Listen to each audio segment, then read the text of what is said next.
When we hear the word paranoia, we tend to think of spies and big conspiracies, right? But the truth is, it's a lot closer to home than that. It's a really deeply human experience of fear, and it can touch any of our lives. So in this explainer, we're going to pull back the curtain on it, demystify it, and really understand what's happening when our brain's fear circuit just goes into overdrive. I mean, it's a chilling thought, isn't it?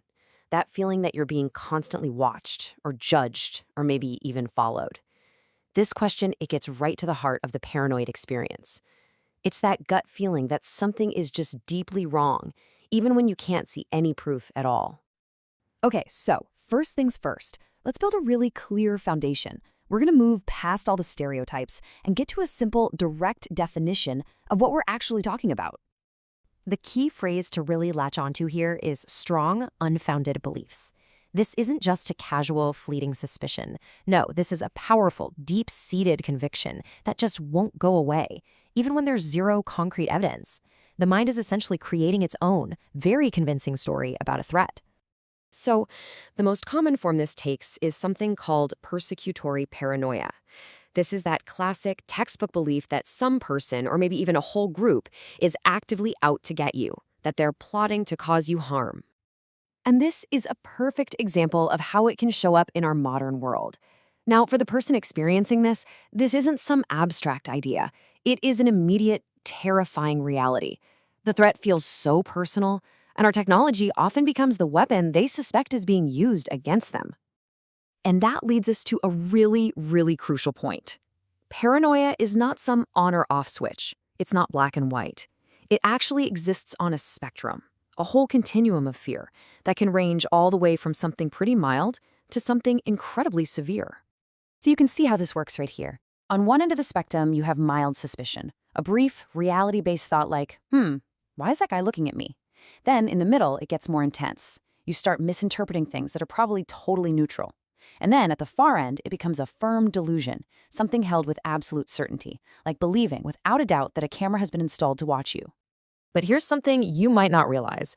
Paranoia isn't always about these outside threats like spies or government agencies. Sometimes it can strike right inside our most intimate relationships. This is a form known as delusional jealousy.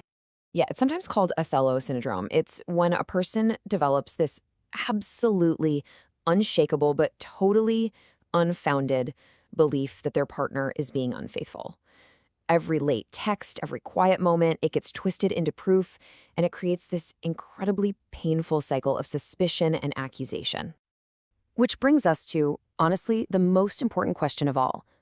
If there's no real evidence, why does it feel so profoundly 100% real to the person going through it?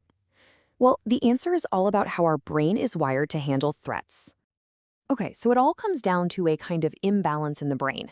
Think of your amygdala, that's your brain's fear center, like a really sensitive smoke detector. In a paranoid state, that smoke detector is just screaming fire, fire, constantly. Meanwhile, your prefrontal cortex, that's the logic center, the part that would normally check for flames and say, hey, relax, it's just some burnt toast, well, that part is less active. The alarm is deafening and the voice of reason is barely a whisper. So what can actually cause this kind of brain imbalance?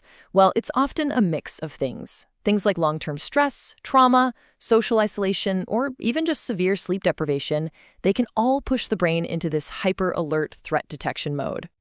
So, knowing all this, what can we actually do when someone we love is trapped in this state? This is where understanding has to turn into action. We're going to walk through a guide for compassionate communication that can make a huge, huge difference. The first rule is so simple, but it is so powerful. Do not dismiss their reality. Saying something like, that's not real, or you're just imagining it, that's like telling someone whose house is on fire that they're just imagining the smoke. It breaks trust instantly. Instead, you have to validate the feeling. That must feel so frightening, shows them you're an ally against the fear, not against them. And this really gets to the core strategy. Don't argue with the belief itself. You will not win a debate against a delusion, period. Instead, focus on the suffering that it's causing. You want to shift the whole conversation away from, is this real, and toward, how can we help you with this pain you're feeling? So it really just comes down to these 3 steps. Number 1, validate the feeling. Acknowledge their fear. Number 2, focus on the suffering. Offer your support for the pain they're in. And number 3, Just be an ally. Offering to go with them to talk to a professional isn't about proving them wrong. It's about making them feel safe and supported on a path to feeling better. So the path forward starts to become really clear. And it isn't paved with logic or arguments. No, it's paved with something far, far more powerful. Think about it. For a person who's living in a world that feels hostile and dangerous, the experience of someone truly trying to understand their fear without judgment is the very first sign that safety is even possible.